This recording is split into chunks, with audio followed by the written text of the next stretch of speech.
Midday in Cameroon's economic capital city, Douala. You're on to Equinox Television, and we are on our bilingual edition of the news. The first part is in the French language with Julien Bert Bissay. Julien Bert Bissay, good afternoon. Bon après-midi, Formi Armstrong Sanda. Mesdames et messieurs, bon après-midi à tous. Merci de choisir Equinox Télévision pour vous informer. Après le passage des jeunes, communément appelés microbes au carrefour d'Okoti et au quartier d'Eido dimanche dernier, le gouverneur de la région du littoral annonce des actions fortes pour ramener le calme dans la ville. Le compte rendu de cette rencontre, c'est avec Innocent Abega et Kediara. Alors que le phénomène de microbes continue de prendre de l'ampleur dans la ville de Douala, le gouverneur de la région du littoral frappe du poing sur la table. Nous allons appliquer dans toute sa rigueur les dispositions légales et réglementaires en matière de grand banditisme au Cameroun. Je dis bien selon la loi et les règlements. Ils auront de nos nouvelles. Sur la base d'informations qui font état de ce que c'est hors la loi, utilisent des mototaxis comme mode de locomotion, le patron de la région précise. C'est l'occasion pour moi aussi de demander à tous les responsables des mototaximens de sensibiliser tous ceux qui entrent dans cette danse pour porter ces malfrats munis de couteaux et de machettes. En tout cas, celui qui sera attrapé et sa moto et son porteur subiront le même sort. Déterminé à traquer ces individus dont le but est de semer la terreur dans la ville de Douala, Samuel Dieudonné Ivahadiboua recommande aux populations d'être aux aguets et promptes à passer l'information. S'il vous plaît, n'attendez pas que ces bandits quittent votre quartier avant d'alerter les autorités administratives. Soyez spontanés.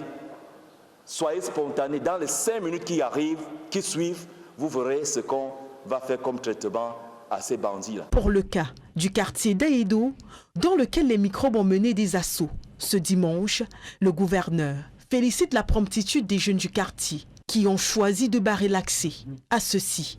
C'est comme cela qu'il faut se comporter quand un quartier est attaqué. C'est ainsi qu'il faut le faire. Donc, tous ceux qui veulent jouer aux complices de ces bandits n'auront qu'à récolter les méfaits de cette action. Je tiens donc à dire aujourd'hui que là où ces bandits auront à se signaler, je vous prie d'agir spontanément. Au cours de ce point de presse donné dans ces locaux, le gouverneur de la région du littoral dévoilera qu'un peu plus de 39 microbes sont actuellement sous mandat de dépôt à la prison centrale de Newbel, soit 14 interpellés par la gendarmerie et 25 par la police. Il recommandera également aux différents chefs de quartier de réactiver les comités de vigilance afin que la chaîne d'information entre la population et les autorités soit plus efficiente. Le Premier ministre procède en ce moment sur la place portuaire de Douala à l'inauguration et la mise à eau de nouveaux engins nautiques. Chief Joseph John Gouté est accompagné de plusieurs membres du gouvernement. Nous y reviendrons dans nos prochaines tranches d'informations. À présent, cette affaire de mœurs qui défraie la chronique dans la ville de Konsamba, une fillette de 6 ans a été abusée sexuellement par un homme âgé de la quarantaine. Les témoins racontent que le présumé violeur est un proche de la famille. Il médite son sort au commissariat central de la ville. Quant à la petite, la victime, elle est prise en charge dans une formation hospitalière. Le récit des faits avec Julien Guényondé, Cyril Ndimba. Vindicte populaire au lieu de cité verte en Konsamba, dans le département du Mungo. Les populations sont sorties en masse et ont roué de coups cet homme accusé de viol sur une fillette de 6 ans. Le présumé coupable, hébergé par les parents de la victime, aurait commis son forfait de retour du travail. Mon mari, c'est l'ami de son frère, avant qu'il est venu à la maison comme ça. Donc, chaque fois qu'il rentre, les enfants parlent à qui, que tonton, tu es rentré, tu nous as gardé quoi. Parfois, quand il rentre, il s'assoit au salon, je lui sais à manger. Il mange, mais il n'est pas pris place au salon aujourd'hui. Il est venu directement entrer dans sa chambre. Et l'enfant aussi l'a poursuivi. C'est comme ça, après le mari de ma tante a compris un petit cri dans la chambre. Il demandait qui plaît dans la chambre. Avant qu'on veut regarder, c'est l'enfant qui sort ici, de 6 ans, qui sort en pleurant. Je dis que c'est quoi? Il dit que non, c'est rien, c'est rien. Je la prends, je la mets dans ma chambre. Il dit que dis-moi, qu'est-ce qui s'est passé? Qu'est-ce que tonton t'a fait? Il me dit que tonton là... Donc c'est ce que l'enfant m'a dit avant que le mari de ma tante est maintenant entré dans la chambre. Qu'est-ce que tu as fait? Il me dit qu'il ne connaît pas ce qui est arrivé, qu'il ne connaît pas. Le mis en cause serait donc une connaissance des parents dont la fillette a été abusée. Oui. Lui fait le commerce, dont les parents de l'enfant l'ont adopté à la maison, qui vient enfin de pouvoir se battre. Apparemment, il sort des zones en crise. Ils l'ont adopté donc à la maison pour qu'il puisse se battre pour pouvoir gagner sa vie. Bon, c'est là où maintenant il a profité de là pour violer l'enfant. L'insécurité gagne du terrain au quartier Cité Verte de Nkonsamba. Entre vol, viol, agression, les populations ne savent plus à quel sens se vouer. Le présumé violeur, âgé de la quarantaine, est actuellement gardé au commissariat central de la ville pour besoin d'enquête. Dans la page sportive de ce journal, c'est une atmosphère tendue entre le tandem FECAFOOT FIFA et le ministère des Sports. Au centre de la discorde, la création d'un groupe de travail ministériel chargé du suivi de l'application de la sentence du TAS à propos de l'affaire FECAFOOT LFPC. Alors que la FIFA soupçonne une ingérence du gouvernement dans la gestion du football, le ministère des Sports rappelle la nécessité pour l'État d'avoir un droit de regard sur les associations à qui il lègue certaines prérogatives. Emmanuel Job et Aïk Cyril. Tout a commencé avec la création et la nomination des membres du groupe de travail ministériel chargé du suivi de l'application de la sentence du TAS sur l'affaire FECAFOOT LFPC. Dans un courrier daté du 1er octobre 2020, le président de la FECAFOOT signifiait au MINSEP qu'il n'était point question pour lui de siéger au sein de ce groupe de travail, alors que l'Assemblée générale de la FECAFOOT s'était déjà prononcée sur l'application de la sentence du TAS. Ce qui n'était encore qu'une menace est mis à exécution lorsque Seydou Mbombo Dioya boycotte la cérémonie d'installation des membres du groupe de travail ministériel. Nous sommes le 2 octobre 2020. La FIFA rentre dans la danse une semaine après, précisément le 8 octobre. Soupçonnant une ingérence potentielle du gouvernement dans les affaires de la FECAFOOT, le maître FIFA, comme dans un conseil de discipline, adresse une demande d'explication à son élève FECAFOOT afin d'y voir plus clair. Mais avant même que l'élève ne réponde, le MINSEP saute sur l'occasion pour servir un cours de droit et de respect de la tutelle à la FECAFOOT. Dans un courrier daté du 9 octobre 2020, le MINSEP rappelle l'exigence fondamentale et la nécessité pour les associations et fédérations sportives, dont la FECAFOOT, d'entretenir de bons rapports avec l'État de qui elles reçoivent délégation de pouvoir pour exécuter une mission de service public. Narcisse Mouele Kombi souligne qu'en droit, la délégation induit automatiquement un droit de regard et de régulation normative du délégant sur le délégataire. Et puisque c'est la création du groupe de travail qui fait problème, le MINSEP rappelle qu'un groupe de travail qui n'a même pas encore rendu ses conclusions et n'a pris aucun acte manifeste ne saurait dès lors être comme potentiellement remettant en cause les résolutions de l'Assemblée générale de la FECAFOOT.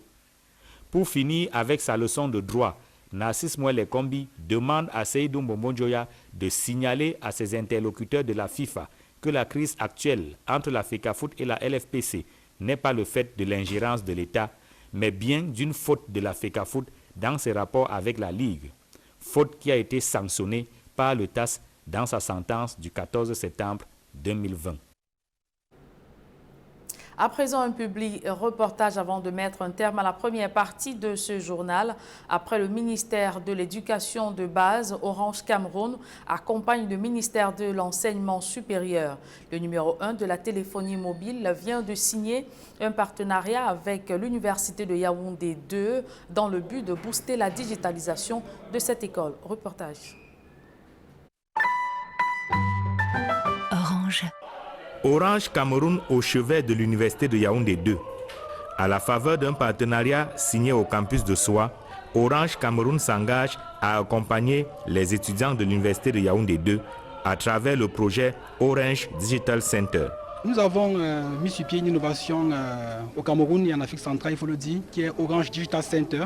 Et nous avons l'intention de venir installer ici, à l'Université Yaoundé 2, une déclinaison de ce projet qui vit aujourd'hui et qui est extrêmement intéressant. Donc pour nous, effectivement, on va travailler dans ce sens pour accompagner justement les jeunes et ce sera grâce à Orange Digital Center ici à l'Université Yaoundé 2.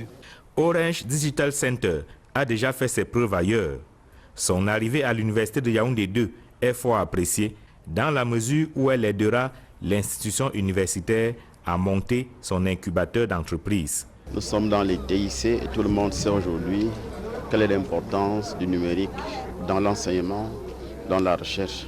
Il s'agit, en plus de ce que nous avons fait, de voir dans quelle mesure Orange peut nous accompagner pour notre incubateur d'entreprise. Parce qu'au-delà de la formation purement universitaire, nous voulons que nos étudiants soient capables de se créer un emploi ou d'employer d'autres étudiants après leur formation.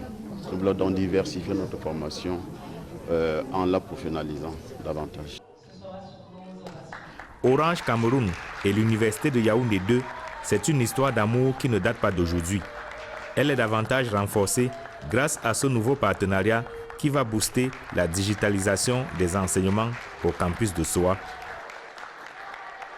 Depuis 2 ans, nous accompagnons les jeunes étudiants de cette université dans la digitalisation, dans l'entrepreneuriat, dans leur insertion professionnelle. Et justement, aujourd'hui, on a l'ambition de leur faciliter la vie à eux et également à l'université dans le paiement des frais universitaires. En plus d'accompagner la création d'un incubateur d'entreprise à l'Université de Yaoundé 2, Orange Cameroun facilite les inscriptions à travers le paiement mobile des droits universitaires.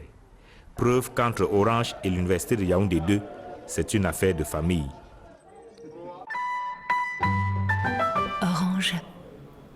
La suite de ce journal est en langue anglaise avec vous, Formi Armstrong Sanda. Good day once again. Right, Julien Berbisa. Once again, good day to you. Ladies and gentlemen, good day to you. Thanks for staying with us in the second segment of news in the English language. We begin on our human interest page, taking you to Nkonsamba in the Mungu division of the littoral region of Cameroon, where a 47-year-old man is currently behind bars at the Nkonsamba Judicial Police Station. He's being accused of raping a 6-year-old daughter of a man who has been hosting him for several days now. Details with Smart Njikan Gabriel. It was a long night for the inhabitants of Sitevet neighborhood in Nkonsamba, in the Mungu division of the littoral region. A 47-year-old man squatting with his brother's best friend allegedly raped the 6-year-old daughter of the man housing him.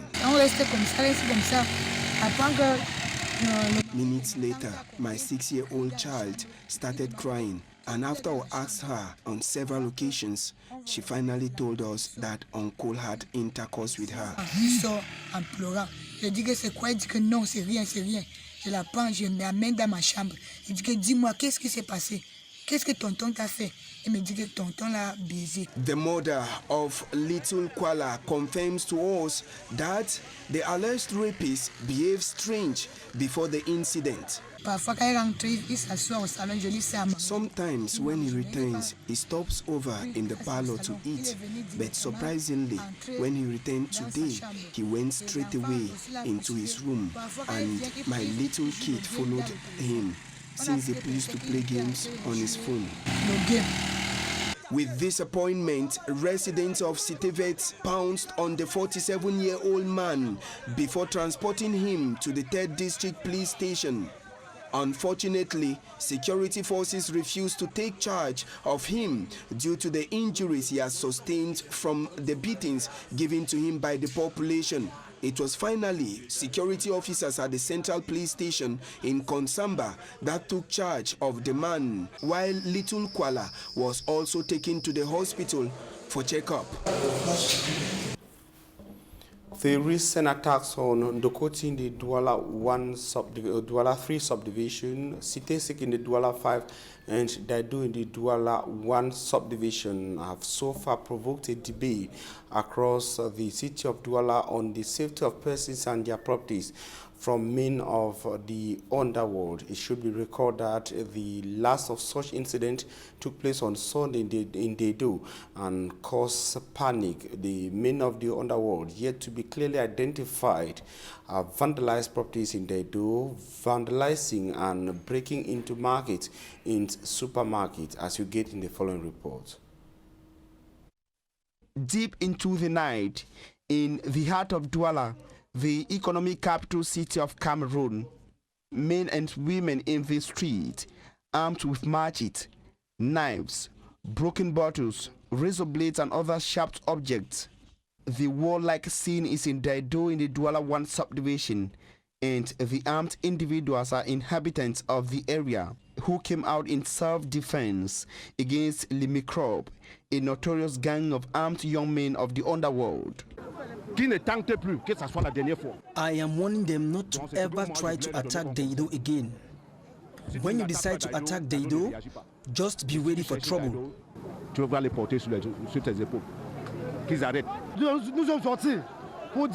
We came out to tell them and the government that we are Daido boys. No one dares Daido boys. We are more dangerous.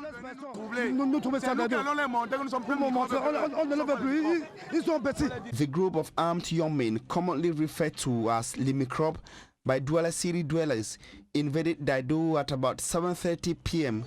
Sunday, October 11, 2020, sending city dwellers, traders and buyers running out of fear. They reportedly vandalized shops, supermarkets in Daido and Aqua North, and also caused businesses to end prematurely at the Rue de la Joie in Daido. The government should keep peace in Douala. These are people they should handle. Let them not wait for peaceful protesters before coming out with their tear gas.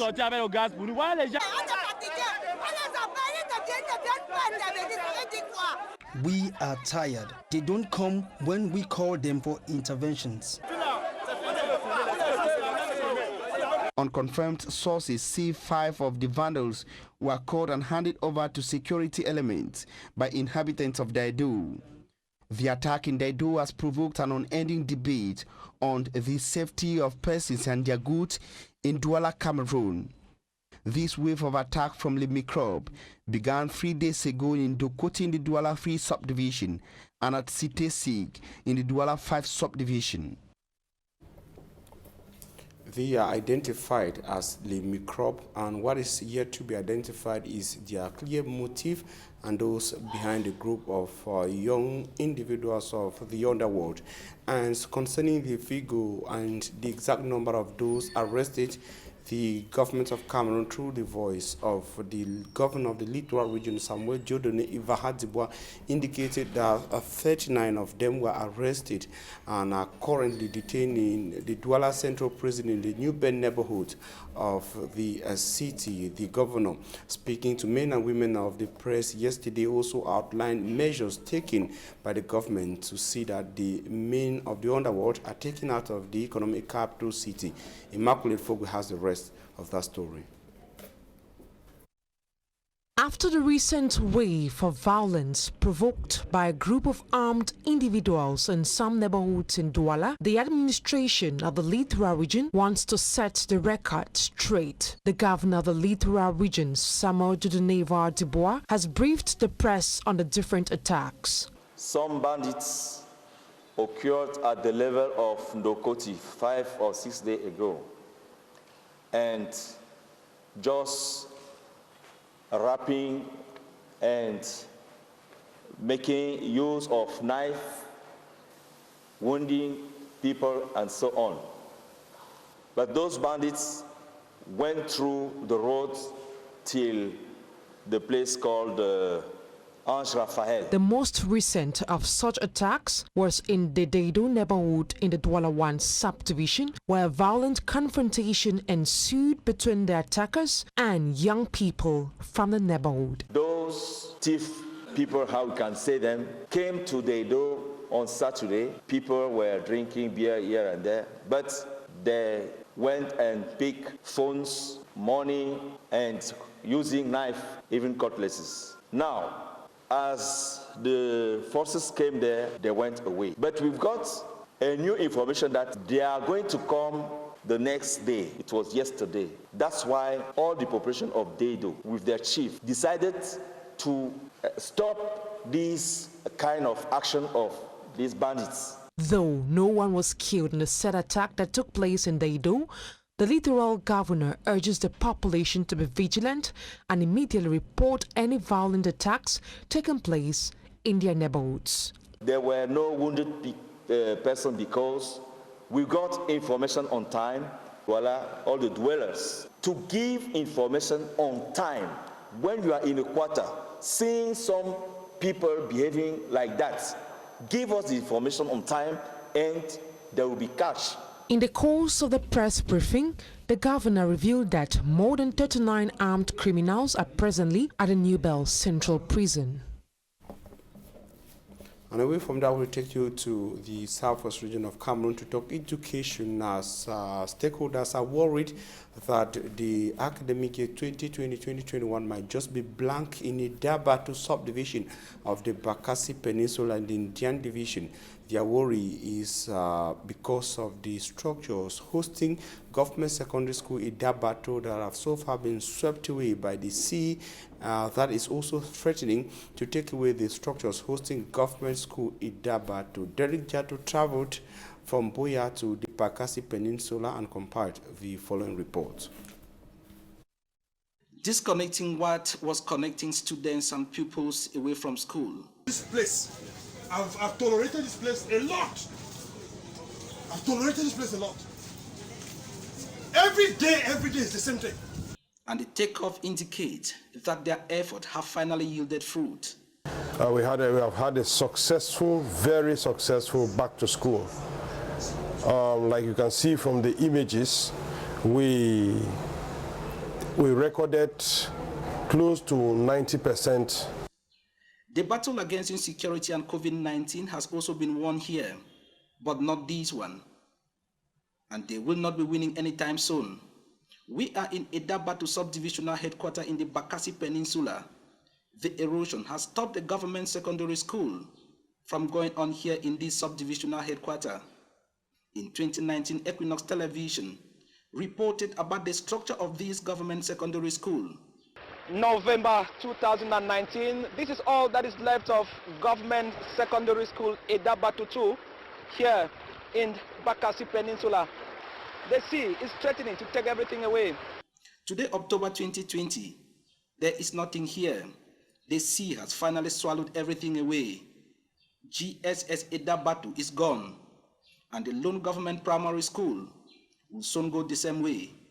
Reason why these pupils are begging on the Cameroon government to feel their pain and do something now. Government is no longer where it is again. Water have destroyed all the place. Look at this side. Look at all this place, sir. Water have destroyed. See even our bench. Water, please, government, please come and protect us. Let us build another one again. Today in Edabatu, this classroom is for 2 classes. As Shefu Joffrey, the head teacher of government primary school Edabatu, explains. This class now accommodates 2 classes in one. One level, that's classes 3 and 4. They're all here with congestion. And they want the Cameroon government to do one thing for Edabatu. I'm pleading with the government to give us an embankment so that we can be out of this problem. Mayor Etongo Efanga Edem, mayor of the Edabatu Council, says the entire island will be wiped off by the sea if rescue don't come now. Rescue us! We are in danger. I am standing as a mayor and plead with the government to remove us from this danger. The population on her part is helpless, as they can only prepare for the worst while hoping for the best. That's where we end this edition of the Bilingual News on Equinox Television. We thank you for your very kind attention news edition or our next edition of the bilingual news will be coming up tomorrow. Today, you shall be having a full newscast in the English language at 6 p.m. and at 8 p.m. a full newscast will be coming up in the French language. Julien Bird-Bissau and I will be back here tomorrow at 7 a.m. Julien, see you tomorrow at 7 a.m. Vous l'avez dit, Formi, on se revoit demain 7h s'il plaît à Dieu. Mesdames et messieurs, merci d'avoir suivi cette édition bilingue du journal. Retrouvez dans quelques secondes Fabien Falondongo et toute son équipe pour votre quotidien santé.